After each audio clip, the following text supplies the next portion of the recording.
Now we're going to finish with the last part that is used for education. We'll rather there are many different options, but for example, we click here, we can work with sheets, calculation sheets and many more things, But the last one and the most important, in my opinion, is this one. If we come to more here, we can see formularios. Oops, sorry, formularios de Google. Okay, Google Forms is very, very interesting for education because this is just used to make quizzes. Okay. Here we have the different options. Okay, for example, formularios en título. We are going to make to change it, and we say Google Drive Forms, and título de la pregunta. Okay, for example, we say what's the capital of Ireland.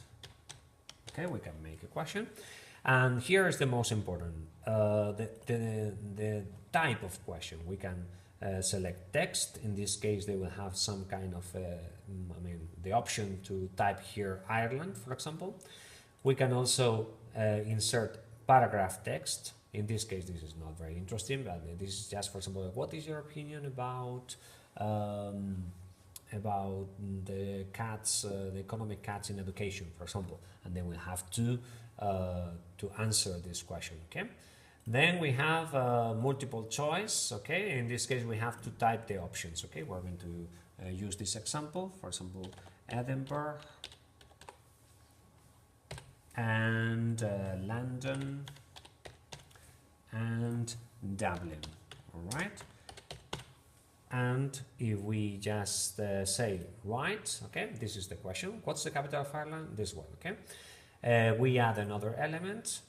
Here we say what's your opinion about racism in your country, for instance, okay.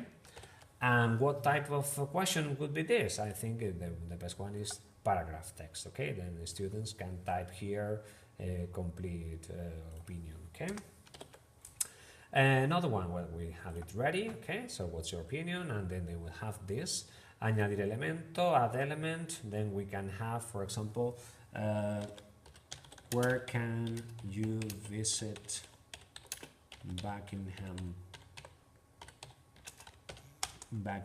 Palace? And it says, for example, instead of multiple choice, to choose from a list. Okay, for example, and option A could be London, option B could be Sydney. Okay, different options, no? List. Okay, and as you can see, in this case, what they have to do, what they have to do is to click here and see the different options. Okay, good. For example, I have committed a mistake here, so we just take it off. Añadir elemento.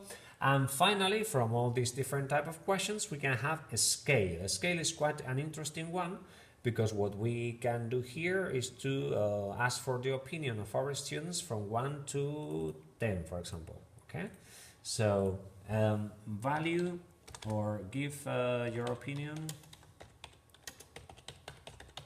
about the activities of the first term. Okay, a scale, for example, from low or poor, poor or excellent. Okay, so another option. Okay, so this is the scale list. Okay, all right. So imagine that we consider that this form is complete. Okay, then what we can do is to say archivo. Okay, insertar. Okay, insert, and here we have the computer language to be inserted in your blog. Okay, Control C, and we go to your blog, we type blogger, and as we have already signed in with Google Drive, we will go directly, okay? Then we can come to new post, we can come to the HTML, I paste this, okay? In this case, width is 760 is too wide, I'm going to make it 500, okay? And I'm going to type here form, and I'm going to publish it, and I view the blog, and here it is, the Google form that we have created for our students, okay? So once they answer these questions, Edinburgh, whatever, okay? Oh, well, I'm going to answer, okay? It is very sad, for example. Yeah, something simple. It is very sad. Where can you find Buckingham Palace in London and 10, okay? So I send these answers, okay? And the students will receive this. Enviar tu respuesta, has ajustado tu respuesta, your answer has been registered, okay?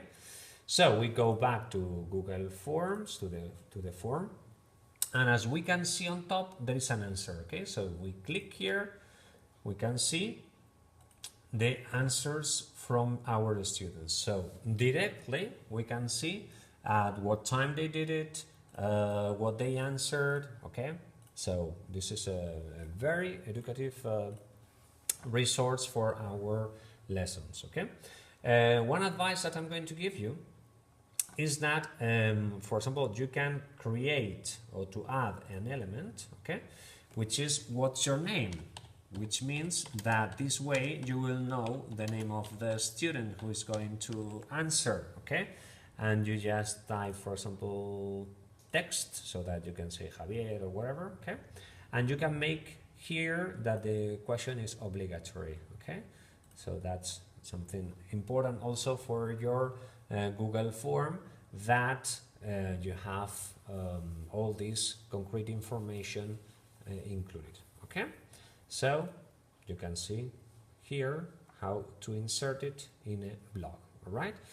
Investigate, try things, okay? And enjoy using Web 20 tools for your blogs and for your classes.